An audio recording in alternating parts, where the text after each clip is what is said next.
தமிழக அரசாங்கம் என்னதான் பண்ணிக்கிட்டு இருக்கீங்க? உங்களோட தமிழக அரசுக்கு சொந்தமான நிலங்கள மக்கள் அபகரிக்கும் போது நீங்க என்ன பண்ணிக்கிட்டு இருக்கீங்க? எதுக்கு அவங்கள அந்த இடத்துல குடியேற விடுறீங்க?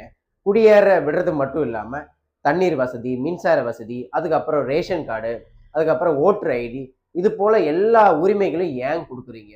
அப்ப நீங்களே இவ்ளோ சலுகைகளும், எல்லா உரிமைகளும் நீங்களே குடுத்துட்டு, ஒரு 40 வருஷம் கழிச்சு அந்த வீட காலி பண்ணுங்க. இது அரசுக்கு சொந்தமான நிலம்.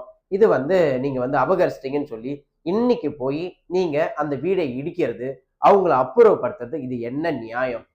திமுக ஆட்சியிலயும் சரி, அதிமுக ஆட்சியிலயும் சரி. அதே தான் நடந்துச்சு. இப்ப தாவேக ஆட்சியிலயும் இதே தான் நடக்குது. அதுல குறிப்பா தாவேக கட்சி தலைவர் விஜய் தேர்தல் வாக்குறுதியில இந்த அரசுக்கு சொந்தமான நிலங்கள ஆக்கிரமிப்பு பண்ணியிருக்கிற மக்களுக்கு நாங்க பட்டா வழங்குவோம். இதெல்லாம் சொல்லியிருந்தாரு தேர்தல் வாக்குறுதியில. இன்னைக்கு இவரோட ஆட்சியில தமிழகம் முழுக்க பல்வேறு இடங்கள்ல வீடுகள் மக்கள் அரசாங்க நிலத்தை ஆக்கிரமிப்பு செஞ்சுட்டாங்கன்னு சொல்லி இடிச்சுக்கிட்டே இருக்கிறாங்க. ஒரே கதறல் சத்தமா கேக்குது. என்னடா இது? ஏதோ ஒரு இடத்துல நடந்தா பரவாயில்ல, தொடர்ந்து நடக்குதே அப்படின்னு சொல்லி அது கேட்கவே முடியல. கதறாங்க சின்ன சின்ன குழந்தைங்கள்லாம். நாங்க எங்க போவோம்? திடீர்னு வீடு அடிச்சிட்டிங்கன்னா எங்களோட ஸ்கூல் படிக்கிறது, நாங்க வேற எந்த ஏரியாவில் போய் நாங்க வாழ முடியும்? எங்களோட வீடை இடிக்காதீங்க அப்படின்னு சொல்லி கதறாங்க. பெண்கள், அப்புறம் குழந்தைகள், தாய்மார்கள் சொல்லி கதறாங்க. அரசு நிலத்தில் வீடு கட்டி வருடக்கணக்கில் சட்டப்பூர்வமான மின் இணைப்பு, வீட்டு வரி போன்ற ஆவணங்களுடன் ஆக்கிரமித்துள்ள அனைவருக்கும் பட்டா முறைப்படுத்துதல்.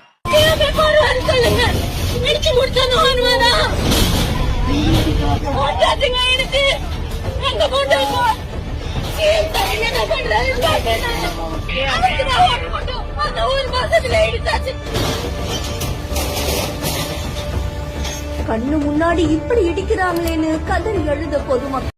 8 வருஷமா குடிசை போட்டு வாழ்ந்துட்டு இருந்தோம் சார். நாங்க இப்ப இடையில ஒரு 3-4 மாசத்துல எங்களுக்கு வீடு வேணும்னு நாங்களே கட்டிக்கணும். குடியிருந்தது எல்லாத்தையும் போலீஸுங்க அராஜகம் பண்ணி கூட ஒரு 7 நாளைக்கு முன்னாடி இடிக்கிறதுக்கு எல்லாமே ஜேசிபில கொண்டு வந்தாங்க. தகவல் பண்ணி அனுப்பி விட்டோம். திருப்பி மினிஸ்ட்ரி கிட்ட கலெக்டர் அம்மா கிட்ட போனோம். அங்க போயிட்டு கேட்டுட்டு வந்தேன். திருப்பி இன்னைக்கு காலையில 7 மணிக்கெல்லாம் யாருமே எல்லாரும் தூங்கி இருக்குள்ள எங்க குழந்தை குட்டிங்களெல்லாம் வெளியே தூக்கி போட்டு எங்க வீட்டெல்லாம் இடிச்சு விட்டு போயிட்டாங்க. நாங்க இல்லாத மக்கள் எது நாங்க நெட்டு எல்லாம் வித்துட்டு நாங்க வீடு கட்டணும். எங்களுக்கு எங்க வீடு வேணும், எங்களுக்கு நஷ்டம் வேணும், எங்களுக்கு எங்க இடத்துல எங்க ஊரு இது ஊரு.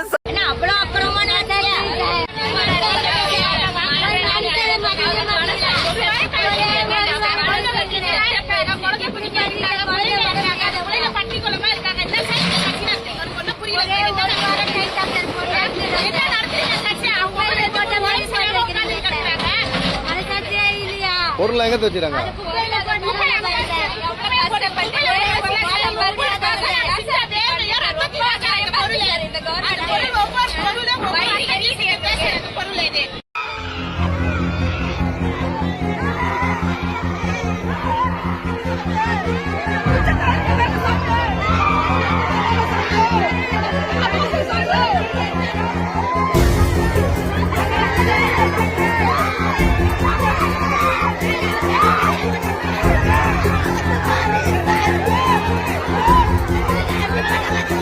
நாங்கள் கள்ளக்குறிச்சி மாவட்டம், சின்னசாலை வட்டம், திம்மாபுரம் கிராமம். நாங்கள் 85-86 இந்திரா குடியிருப்பு திட்டத்துக்கு இல்லை எங்களுக்கு அரசாலாம் கட்டி கொடுத்தாங்க. நாங்களாம் எதுவும் கோயில் மனத்தை ஆக்கிரமிப்பு பண்ண கிடையாது. எங்களுக்கு அரசால் தான் கட்டி கொடுத்தாங்க. இப்போ திடீர்னு 45 வருஷமா நாங்கள் இங்கே குடியிருக்கிறோம். இப்போது திடீர்னு இடிக்குன்னு சொன்னால் நாங்கள் எங்கே போவோம்? நாங்கள் என்ன பண்ணுவோம்? நாங்கள் எங்களுக்கு அந்த அரசை ஏதாவது பண்ணி தரணும். எங்களுக்கு எந்த வீடு இடிக்க கூடாது. எங்களை இல்லைன்னா நாங்கள் இங்கே 40 குடும்பம் இருக்கு. 40 குடும்பத்தையும் எங்களை மருந்து கொண்டுட்டு நீங்க இடிச்சுட்டு போங்க. எங்களால முடியும். எங்களால வேற எங்களுக்கு இடம் கிடையாது. நாங்க இதை நம்பி நாங்க இருந்துட்டோம். இன்ன வரைக்கும் நாங்க எப்ப